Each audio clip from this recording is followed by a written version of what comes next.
Hello student, आज हम बहुत ही इम्पॉर्टेंट चैप्टर के बारे में बात कर रहे हैं। वह है इंट्रोडक्शन ऑफ स्टील डिज़ाइन। अगर हम स्टील की बात करते हैं तो जब कंस्ट्रक्शन की शुरुआत हुई तो हम जब स्टील के बिना जब घर बनाते थे तो हमारा जो फेलियर होता था वो सडन होता था। क्यों? क्योंकि उसमें स्टील नहीं होने के कारण उसकी इलास्टिक प्रॉपर्टी नहीं मिलता था, जिसके कारण घर क्या होता था, अचानक से कोलैप्स हो जाता था और लोगों को बाहर निकलने का मौका नहीं मिलता था। बट स्टील की मदद जब हम कंस्ट्रक्शन में करने लगे तो इसका क्या होता है, इसमें पता चल जाता है कि ये कुछ टाइम के बाद आपका स्ट्रक्चर जो है वो कोलैप्स करने वाला है। कंक्रीट हालांकि झड़ जाता है, गिर जाता है, लेकिन फिर भी स्टील जो होता है वो कुछ हद तक आपको सेफ्टी देता है before the collision of any structure. ठीक है, अब स्टील क्या होता है उसको जान लेते हैं। Steel is a love of pure iron and carbon and all other elements. ठीक है, स्टील क्या है? अलाउ है, जिसमें अलग अलग एलिमेंट्स के कंपोजिशंस होते हैं। हम इसके बारे में बात करेंगे कि कितने टाइप के स्टील होते हैं, कितने टाइप के स्टील होते हैं। सबसे पहला टाइप जो है वो है कार्बन स्टील। हम कार्बन स्टील को डिटेल में बात करेंगे। फिर अलाउ स्टील, फिर स्टेनलेस स्टील और टूल स्टील। ठीक है, टूल स्टील। अब हम एक सबसे इम्पोर्टेंट जो है, जो पहला क्लासिफिकेशन है वो है कार्बन स्टील। नाम से पता चलता है कि परसेंटेज ऑफ कार्बन कितने मात्रा में कार्बन का यूज किया गया इस स्टील के अंदर।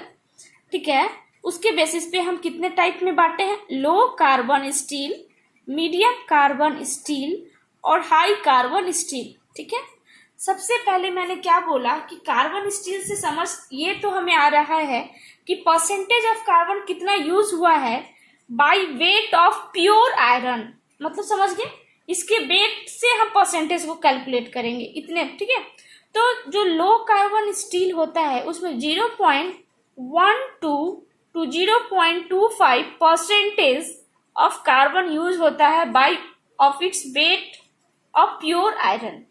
दूसरा है मीडियम कार्बन स्टील। क्या है? Medium carbon steel. Medium carbon steel क्या है? इसमें जो परसेंटेज ऑफ आयरन यूज होता है वो होता है 0.25 से 60%। ठीक है, 60%। उसके बाद हमारा क्या होता है 0.60 to 1.10 by weight of pure iron. ठीक है, आई होप आपको ये जो कार्बन स्टील का टाइप है तीन, आप कभी भी नहीं भूलेंगे। अब हम बात करेंगे अलाउ स्टील के बारे में।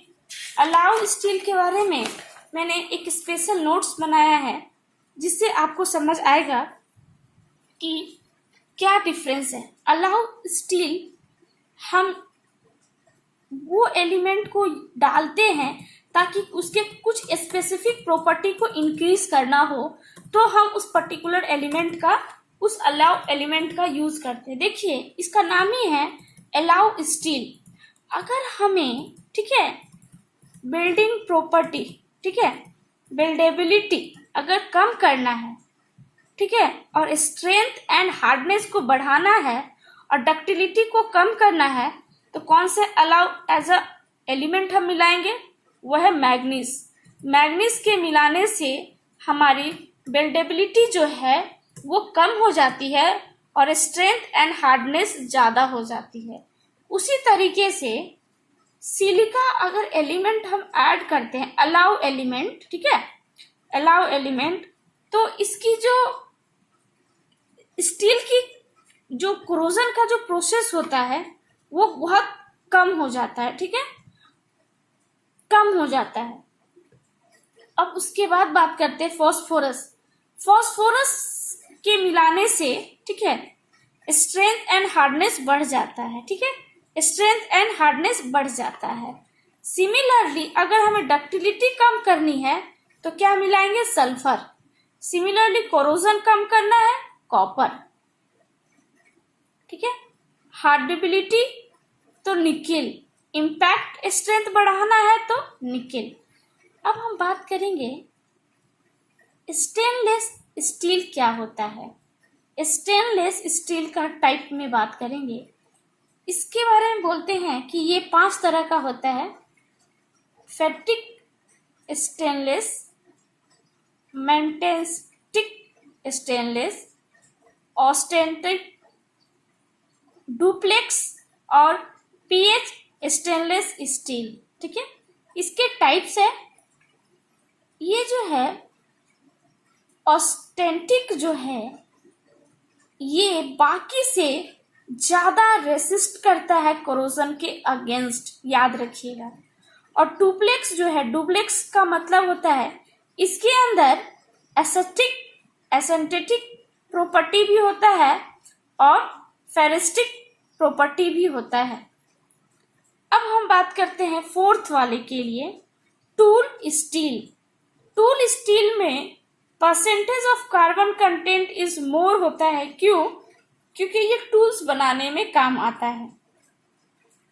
अगर परसेंटेज ऑफ कार्बन हाई रखेंगे तो ही हम जो इस स्टील की मदद से जो भी इंस्ट्रूमेंट बनाएंगे वो क्या होगा? हार्ड होगा। वो क्या होगा?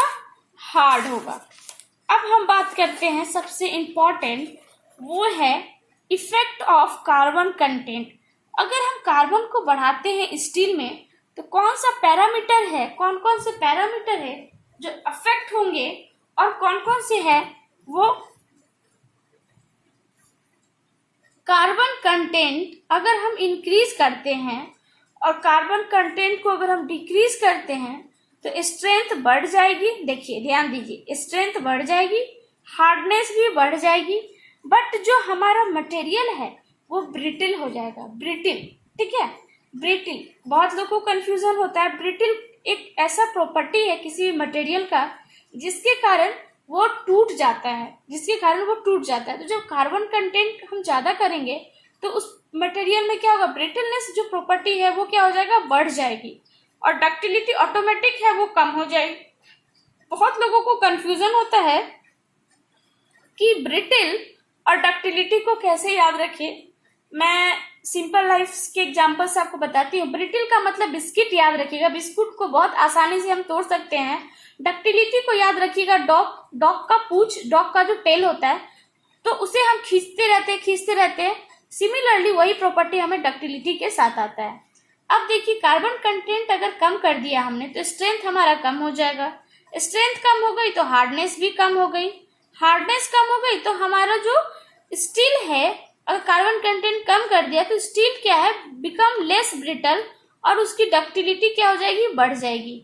इस तरीके से हम बात कर लिए हैं कि हमारा स्टील के कंपोजिशन में कार्बन का क्या रोल होता है। अगर हम जान चुके हैं कि परसेंटेज ऑफ कार्बन इंक्रीज करने पे क्या होता है और डिक्रीज करने पे क्या होता है, तो अब हम बात कर लेते हैं स्टील के एडवांटेज के बारे में कि advantage of steel as a construction material अगर हम यूज करते हैं तो क्या एडवांटेज है। हाई स्ट्रेंथ प्रोवाइड होता है। क्यों? स्ट्रेंथ प्रोवाइड करता है। इसकी डक्टिलिटी होने के कारण इसके फेलियर होने से ही हमें पहले पता चल जाता है। इजी ट्रांसपोर्टेशन होता है। इजी फैब्रिकेशन मतलब इसकी कटिंग करना बहुत ही आसान होता है। इलास्टिसिटी प्रॉपर्टी है, ठीक है। और सबसे इम्पोर्टेंट जो है वो है स्पीड ऑफ कंस्ट्रक्शन। हमें किसी भी चीज, अगर मान लो हमने कोई कंस्ट्रक्शन स्टार्ट किया और हमें पता है कि स्टील मेंबर लगने वाला तो हम पहले से बना लेंगे, तो हमारा वो टाइम क्या होगा? रिड्यूस हो जाता है। Similarly high cost of construction, that means ये हो गया हमारा डिसएडवांटेज भी होता है। हर सिक्के की 2 पहलू होती है, उसी तरीके से इसकी डिसएडवांटेज ये है कि हाई कॉस्ट ऑफ कंस्ट्रक्शन होता है, हाई मेंटेनेंस कॉस्ट होती है, पुअर फायर प्रूफिंग होती है। आप देख सकते हो क्योंकि ये स्टील है तो इसमें मेटल है, मेटल होने के कारण इसकी फायरिंग प्रूफिंग बहुत पुअर है। और इसके जब ये एयर के कांटेक्ट में आता है तो इसके अंदर इसके साथ कोरोशन होता है, तो हमें बार बार इसे मेंटेन करना पड़ता है। अब देखिए type of section of steel, ठीक है, ऑफ स्टील। देखिए सबसे पहला बात है रोल्ड स्टील आई सेक्शन। आप जानते हैं कि ये आई सेक्शन कुछ इस तरीके से दिखता है, ठीक है।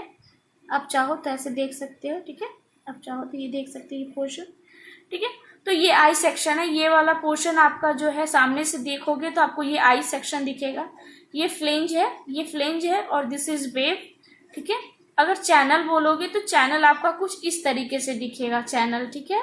एंगल सेक्शन की बात करते हो तो एंगल सेक्शन आपका कुछ इस तरीके से दिखता है, ठीक है। एंगल सेक्शन, ठीक है, एंगल सेक्शन आपको इस तरीके से दिखेगा। मैं आपको बोलूंगी कि आप थोड़ा नेट पे सर्च कर ले तो वो आसानी होगा कि एंगल सेक्शन, ठीक है। टी सेक्शन आप लोग बहुत ज़्यादा फैमिलियर है, टी सेक्शन कुछ आपका इस तरीके से दिखेगा। टी सेक्शन में अगेन ये फ्लेंज हो जाएगा, ये फ्लेंज हो जाएगा, और ये आपका वेव हो जाएगा, ठीक है। टी सेक्शन सिमिलरली बार, ट्यूब, प्लेट्स, फ्लैट, सीट, ठीक है। ये सारे क्या है, टाइप्स ऑफ सेक्शंस होते हैं। आई होप दोस्तों आपको मेरा ये वीडियो अच्छा लगा।